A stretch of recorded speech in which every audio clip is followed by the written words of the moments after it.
The Square Ball Podcast. Welcome to another Square Ball update, which you will find in your podcast app. It's also on YouTube as well.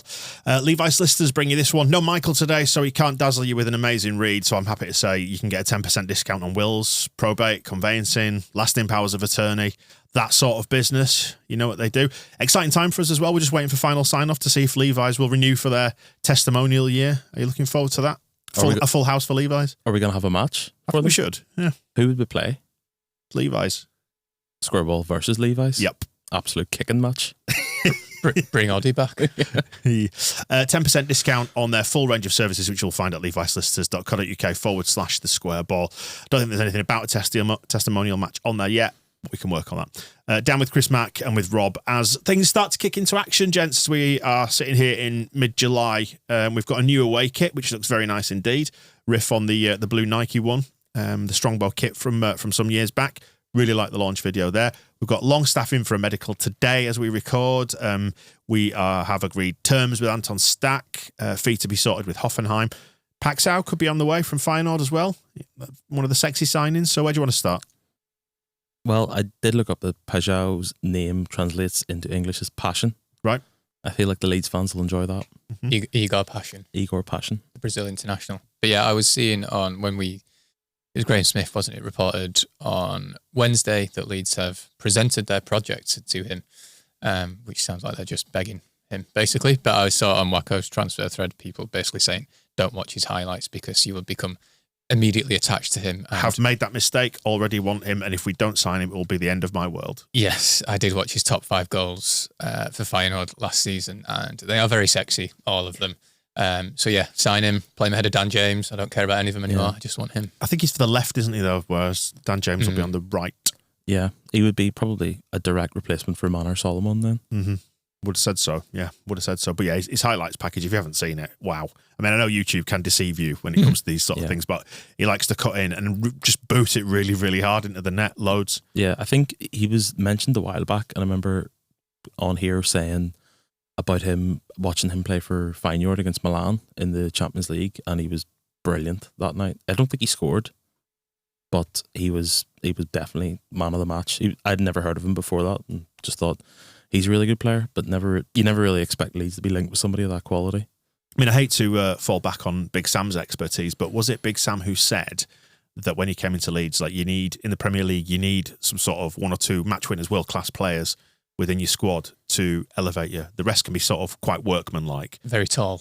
Yeah, and we seem to be following that blueprint, but he would definitely tick the box of match winner because he says he's strong, fast, direct, likes to kick you dead hard into the net. I have seen a thing on social media today of someone who claimed that they're working with Sam Allardyce at the minute, and that Allardyce was moaning about saying the Leeds team now is worse than whenever he took over, and that he never really got the hype about Bielsa. That's Bielsa who beat him 5-0 in the Premier League. Okay. What is Sam Allardyce doing now? Is he still doing his podcast? Talking bollocks for a living, basically. A little bit like us. I was going to say, need to be careful out that way.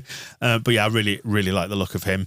Longstaff probably falls into the more workman-like type signing. We talked about it when this was first rumoured last week, but I don't know. At the price point he's at and what he brings, I just really like this as an idea. It feels eminently sensible.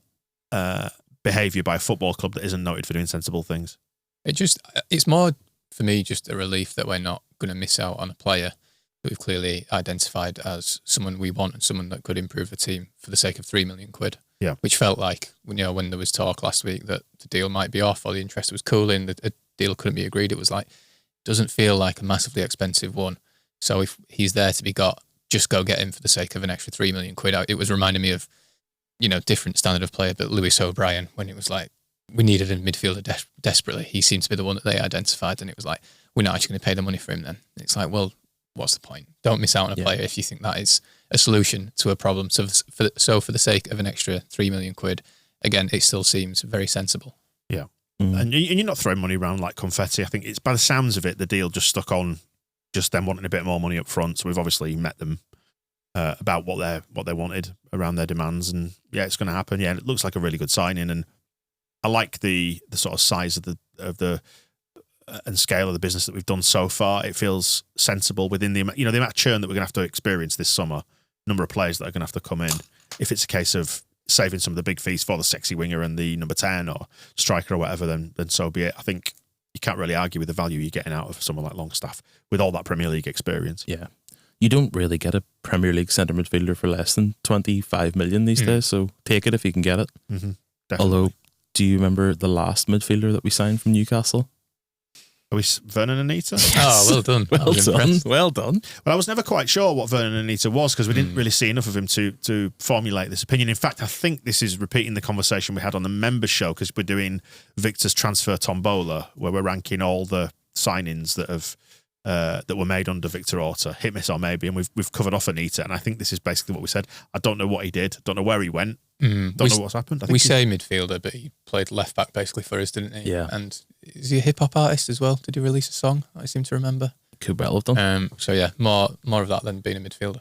I shall have to look for him on Spotify and add him. But yeah, so Anton Stach as well, mentioned him there in the middle of the other two.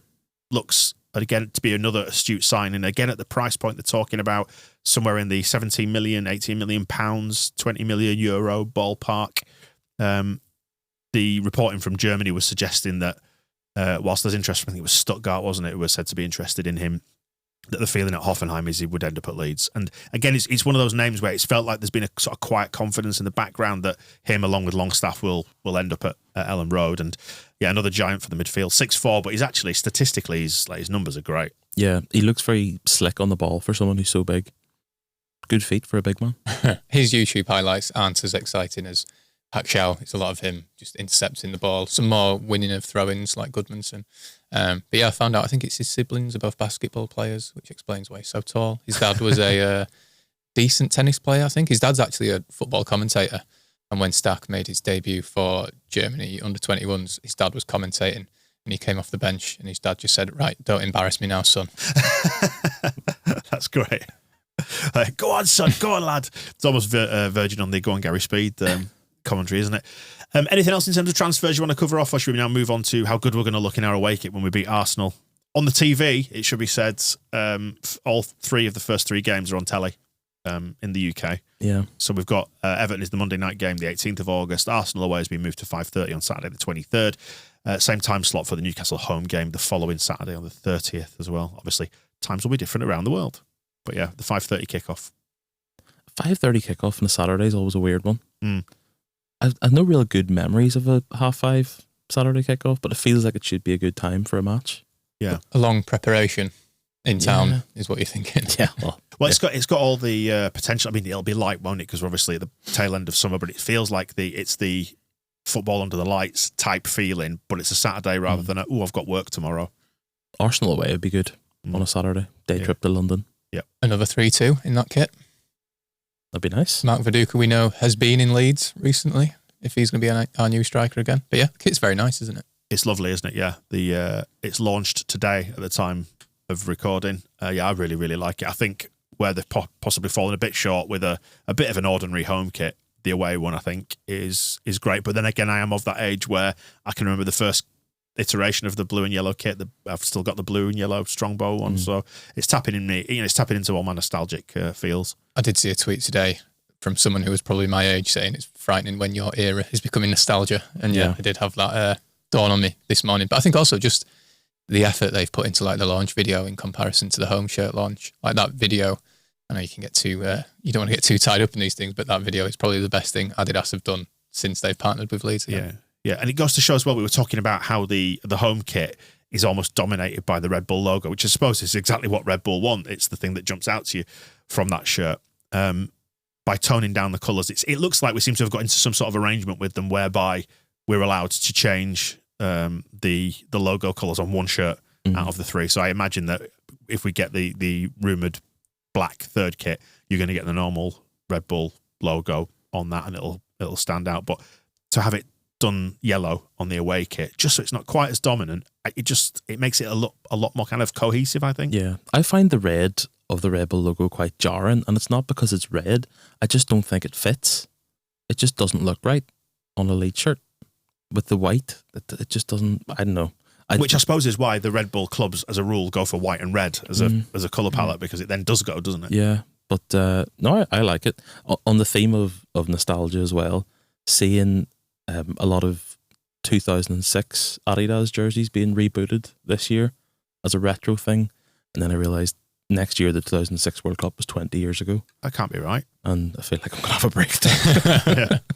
There is So I was just going to say, it's what Michael was saying about the blue away kit. It feels like we were wearing that about 5 years ago, not 20. In that video as well, though, there's lots of hints of nice Adidas Originals gear. Yeah. Which we've already seen the tracksuit that Dan James wore when he signed his new deal.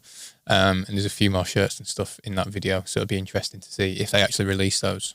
Yeah, I mean, it's a bit of a no-brainer, but I suppose it's just whether they've got enough stock for them or the sort of foresight for that. I hope they have, 500 of them and not 50. Yeah, because I looked at that and I would say that's something I would buy. Yeah. And I'm very rarely do I have that reaction with like club merch. I'll buy the away shirt, I'll buy the blue shirt when it comes down in price at the end of the season. Yeah. But that stuff I go, yeah, that's nice. That would happily accept as a gift, maybe. Rather than going out and buying it. If they want to bring back a shirt that would be really hipster, the black Strongbow shirt that never really was. Yeah, we were saying that on was it on the show with Ellis or was it with Ed Cowburn that we've done recently? Yeah, like I've kind of always had that in the back of my mind because it was for anybody who's not familiar with this, it was at the time of the white Strongbow shirt. There was a rumored black version that mirrored the white shirt, but with everything in black rather than white. But it was exactly the same design with like the yellow and blue piping, and it appeared on market stalls around Leeds. And I'm fairly sure we had one somewhere in the house. It might have ended up in a loft or a cupboard somewhere, but we definitely had one that I remember, and it looked amazing. And so I've kind of always coveted a black Leeds shirt done well. I was going to say the club shop do those retro, just blackout versions of random Leeds kits from the past, which are quite strange. But yeah, not quite as classy as what you're thinking. Yeah, so I look forward to seeing that. Yeah, could be nice. Yeah, I really enjoyed the launch video as well. Yeah, the way it taps into the heritage, it feels like a lot of thought's gone into that. Yeah, it gives me remember the Brazil and Portugal Nike Olay advert from the 2000s, and then there was the one on the boat as well that Nike did with the like 3-a-side football tournament, stuff like that. It's just, people just love it because you just go, oh, there's Gary Kelly working a burger van, like it's the Leeds one. I just really enjoy the basic nostalgia. I was going to say I can't remember if it was a tweet I saw or somebody posted on Wacko, like I didn't know that I needed to see a really extreme close-up of Michael Bridges chomping on a hamburger this morning when I first woke up, but there we are. And Matt Viduka behind a bar. Yeah. I would love to be in that pub. Oh, yeah. Frankly. In fact, when we spoke to Larry Nance Jr., when he came in to see us, he left us to go shoot his bit in that video because he said that's where he was going. He was going to do the away kit shoot. Right. Well, it's only dawned on me, actually, because he's been wearing that shirt loads, hasn't he? Whenever he's been pictured like rocking up at a basketball game. The Nike one. Yeah. It's like, a little subliminal message there, wasn't it? So yeah, kit's looking good. As we mentioned, we'll be wearing that at Arsenal on the 5:30 kickoff. Presuming the home games, we'll be wearing the home kit. It's normally the way things tend to go. Do we always wear white or do we always wear blue at Arsenal? I had a feeling, red and white. I had it in my head that we would wear white because we wore white at Liverpool. Yeah. But there's a lot of white on the Arsenal kit though, isn't it? And also they tend to like to spread out the wearing of the kits so they can sell them, I suppose. We'll have the black third kit, which will make an appearance somewhere further down the line. I think because you have to declare well in advance with the Premier League what you're going to wear on any given game week, keepers kits and all that sort of stuff, all sorts of regulations. Mentioned on one of the recent shows, you have to have your grass between particular parameters, like lengthwise on your pitch. You have to have the standard pitch size now, unless your stadium won't allow for it, and your grass has to be a certain length. All sorts of regulations. It's crazy. And you're not allowed to play, you're not allowed to do warm-ups in the actual goal mouth beyond a certain amount of time, which is why they have the alternative second goals, the ones next to it. Yeah. So you're not using the actual goal mouth. Yeah, all sorts of mad rules. It's crazy. Sort of drop into the back cave, don't they? After once they've got rid of the back cave. So we'll be debuting, by the looks of it, we'll be debuting the blue kit in Sweden at the Strawberry Arena. We're playing Man United there on Saturday afternoon because they're in their away kit they have declared, which seems to be sort of white or pinky or creamy or something like that, which obviously means we will change, so it'll be double away kits. And what do you expect to see? Are you excited for the first pre-season game? I expect to see a lot of scum bastards, but beyond that, I'm not actually too sure. It'll be interesting to see who travels or if anybody misses out, is left behind. It might give the first sort of indication of who's in favour and out of favour with the squad. Well, the last time we went, Max Weber was captain, wasn't he? He did definitely played captain us in pre-season, didn't he? I can't remember what game it was.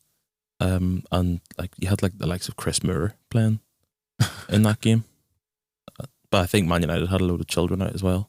Yeah. So I've completely forgot about that game. We have played him a few times, haven't we, now in friendlies? Because there's one in Australia as well. One, Too many times. Yeah, I'm still smarting, even though it's not our problem anymore, about John McGinn from Villa booting Archie Gray in that pre-season friendly in Australia. Friendly, I'm doing air quotes now. That was mean. So I suppose that's what you want, isn't it? You want to come out of it unscathed, no injuries, and just seeing that everybody's looking all right. And Patrick Bamford barging through the opposition defence with his massive biceps. He's doing the door after in the nightclub. I would like to come out of it with just people not panicking all over Twitter.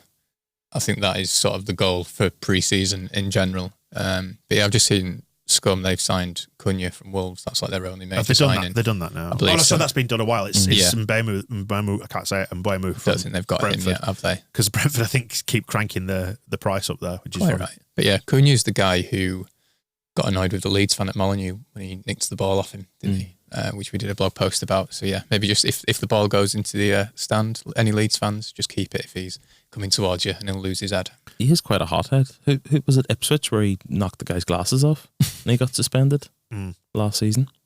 This game, it's really interesting in it because, like you said, you don't want anybody to lose their shit, Rob. But if we were to win that game, oh, you can lose your shit that way. Everyone's going to go, fuck it, we're going to stay up. It's going to be great. We're going to cope with this fine. And you know you can't read anything into pre-season, but I suppose that's what you want from us, isn't it? You want them to look competitive at very least, even though it is a pre-season friendly and the first one at that when nobody's match fit. Yeah. I think it should be a little bit more cohesive than it was the last time we played them, and even the time before that, because most of the signings have been, with the exception of Goodmanson, have been in the door for a few weeks now. Yeah, haven't they? So they'll have a few weeks of pre-season training under their belt. And assuming that Longstaff gets completed today, maybe he makes a late cameo or something like that, just to get some minutes in his legs, because obviously he's played and scored for Newcastle already in their pre-season. And he's been taking wickets, hasn't he? He's been playing cricket for his local club in, was it Tynemouth or something? So yeah he's in peak fitness. Good. Is he going to be our first dual sport? Yeah. Like Ian Botham played football, didn't he, professionally? Yeah, he played for Scunthorpe and for the cricket. Yeah. Michael Geordie, we'll call him. Here's an interesting little snippet for you. So Longstaff has flown in from the same training camp, Newcastle's training camp, in the Austrian Alps, which is exactly the same training camp that Hoffenheim are going to in about another 9 or 10 days. Okay? So if you want to track those private planes, if we can't quite get Stach over the line in the next few days, all eyes on the flights from, I think they're flying in from Munich is the closest airport to it. I think basically every private plane that lands in Leeds Bradford, there's a lot of speculation, isn't there, online about who that could be. I want to hold my hands up now and say I've been tracking every single day flights into Leeds, but also Leeds East, at Church Fenton, out just south of York, because they often use that one as well, I think, for private planes. So I've become a little bit obsessed. Is probably too strong a word. I don't think it doesn't sound that way. Attentive, yeah, attentive to what's going on with the private planes. But it's just interesting to speculate in it and see if any of it tallies up with the rumoured players that we want to bring in and all that business. But we shall see. Stadium redevelopment. One of the little things we've picked up this week, this was flagged to us by John, so thank you, John, for letting us know about this. Buried deep in the documents of the planning application that's gone in for the redevelopment of Ellen Road, in there, point 322, visiting fans to be relocated from the West Stand to the South Stand, supported by the away fan study. Not something any of us were aware of. It's just a throwaway line. Haven't been able to locate the away fan study within all the documentation because there's 124 documents attached to this, some of which are drawings, some of which are studies and reports and stuff. So somewhere in there, I suppose, will be the case for doing so, because the plans show the away fans coach park moving from the top end of the gulag by the northwest corner down to the southwest corner, and I saw that and I assumed they would put the away fans in the new southwest corner bit, but then I actually went as far as to start counting the seats that are in that part of the plan. I thought that's not 3,000 because you need 3,000 as a minimum for the Premier League, or 10% of your capacity, whichever is lower. So obviously we'd need 3,000. And I was like, there's not 3,000 seats in that corner.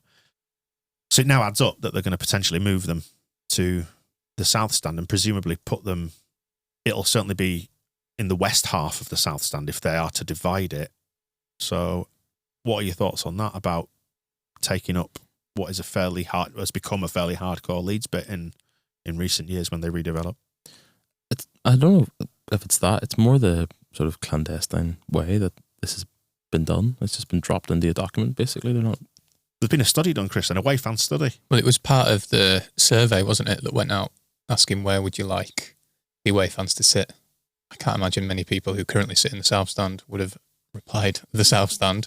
But yeah, it's an interesting one because obviously what do you reckon the capacity of the south stand is? Like 5,000? 5,000. So that would leave some room if there is 3,000 away fans in there. But segregating it feels quite risky, maybe. I don't know. Yeah. Yeah, I think it looks quite bad as well when you've got a segregated section because obviously you'll have to clear a few rows either side. So behind a goal, you would have basically just like big net. The Red Sea. Right. You know, it just wouldn't look right.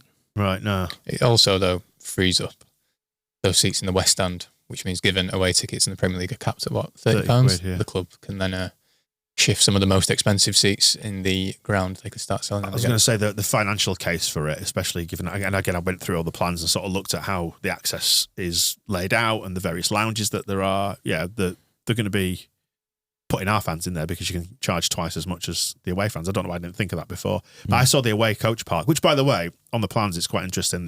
It doubles up as they put like basketball courts there as well. So during the week, they can be used by the community. And then at the weekend, when we've got a home game or every second weekend, away coaches can go there, which I think is a nice use case. I thought it was just for Larry Nance. maybe give him something to do. He demanded it as part of his investment. But yeah, so I saw the away coach park there and automatically thought, they're going to put them in that corner, the southwest corner. But yeah, it's common sense, isn't it? They're going to put Leeds fans in there because you can charge more for it. Yeah, but around the turn of the century, wasn't the South Stand away fans for bigger games? Yeah. Like the Viduka 4-3, the Liverpool fans are in the South Stand. Yeah. It'll be interesting to see how they tackle that and whether it gets communicated to fans. But yeah, I don't like the idea of it, but it feels like, I suppose, when the expansion happens, there's probably going to be a bit of a reset of where people go within Ellen Road. Not maybe in the first phase, but if you do get the second tier on the COP, further down the line, that's probably when the major shift happens, I suppose. I was going to say, I hope it's, obviously a lot of fans are going to be unhappy about it, but I hope it's an opportunity to make the COP really loud again. Yeah. Because obviously a lot of the South Stand, there was a big movement there to get the atmosphere going. Has it dissipated slightly more? There's cheese wedges, obviously a massive part of that now. But if all those fans in the South Stand go into the COP, make the COP really loud again. Yeah, it's the two sections beside the away fans. Is it called FA5 and FA6? They seem to be the sort of the loudest parts. That's true. I assume they're just going to relocate them to the North Stand then? Unless they do keep like the part of the segregate the South Stand, and they're saying we don't want it from like an aesthetic point of view. I don't think it looks good having that big dividing line, as you were saying. But I suppose it means the cheese wedge can stay as the atmospheric bit, and then maybe a couple of blocks that side of it. But how the access would work with that, I don't know. No, there is access from the southeast corner, beg your pardon, isn't there, under the South Stand? But looking at the plans, the access up the ramp into the South Stand, as it is now, will be maintained. Just you'll access it from like the new West Stand side rather than the road, because there's an away fans ticket office built into that little kiosk. Yeah, where they'll be able to pick the tickets up and then go straight into the away bit. So. Yeah, interesting times. It'll be interesting to see how it works and what happens to the atmosphere as a result, and where the singing people end up. Maybe when we're a really big Premier League club, we'll have a singing section instead of the South Stand. We could even bring a drum in and play goal music. Have goal music, yes, Rob. Yes. Well, we shall see. Anything else to add then from this week's developments? Did we cover Dan James's new contract last week or not? That he has signed a new contract, and that is good. No, because it's been announced officially since, hasn't it? That is good. Yeah, very pleased. Do you see the pictures of him sat with his kids on the pitch, where he's wearing his number 7 shirt, and the kids were sat either side of him, Daddy 7 on him, which I thought was very, very nice, very touching. And did we talk about Jacobiel's suspension for the first game of the season? Oh, yes. Oh, what the Premier League, the corrupt Premier League conspiracy against us starts now, hey? Yep. Premier League, Serie A, the FA, UEFA, They're FIFA. all big football. The West Riding County FA as well. They can get it too. Yeah, so he's going to be suspended for the Everton game because of 2 yellow cards in his final game for Udinese. Yeah, I can't see where that's an actual rule. It's not. I'm sure it's enforceable, but it's more that it seems to have been an optional suspension rather than a mandatory suspension. Right, so the FA have kind of gone, "Ooh, we can do that." That's exactly how I've taken it. I just don't understand what's benefited from it. No. You know? Well, it's the conspiracy to relegate Leeds United. That's the benefit from it. Get the siege mentality in now. Absolutely. Docker's 15 points. Go on, I dare you. Hey, yes, that's suboptimal, but we'll deal with it. You know, it is a squad game. It's a long season and all that, isn't it? Do you see the Firpo farewell as well? That was quite touching, wasn't it? Mrs. Firpo Yes. posted a message on socials, actually just saying how much of a home Leeds had become was the major thrust of this point. Referenced, winter Christmas markets, walks in Roundhay Park, and that sort of stuff. Painted a very idyllic picture. So yeah, it was nice to see that, and I think it's just another reminder. I don't know if it's just me getting soft in my old age, but they are human beings. They're well looked after. It's a very nice, rich lifestyle they get to enjoy as a result of being footballers, but the people as well, and they're moving home lock stock. Is it being announced now? It's been announced. They did a Squid Game video to announce it. No idea why. But is Junior dead? I think he's getting shot at by a massive doll somewhere. Right. Yeah.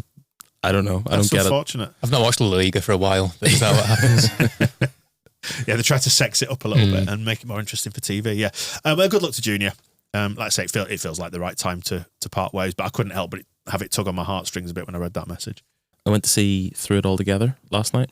That tugs on the heartstrings as well. Yeah. It's excellent. Yeah. It really is excellent. Dean's excellent, and so are the rest of the cast. And I think I wasn't, because I'd interviewed Chris O'Connor for the magazine who wrote it, I kind of felt like I knew what it would be about, and he sort of warned me that it's not just about football, but it still doesn't really prepare you for it when it really does tug at the heartstrings. Yeah. It's excellent. Well, that's on for another couple of days, so there won't be much time left. I think it finishes on Saturday, doesn't it? The 19th. But hopefully, as Dean hinted towards when we were speaking about it on the members show, he was saying maybe there's going to be some sort of recording of it or whatever. So it would be nice for the masses, for the wider Leeds fan base to see that, because it's really, really good. I think it sits really nicely in that lexicon of Bielsa-related stuff that just reminds you of what a lovely time we had back then, despite the challenges of COVID and all that. And and the dementia story that is woven really, really cleverly with the Leeds stuff. It's really well executed, isn't it? Yeah, it's fantastic. Right, we will wrap it up there then.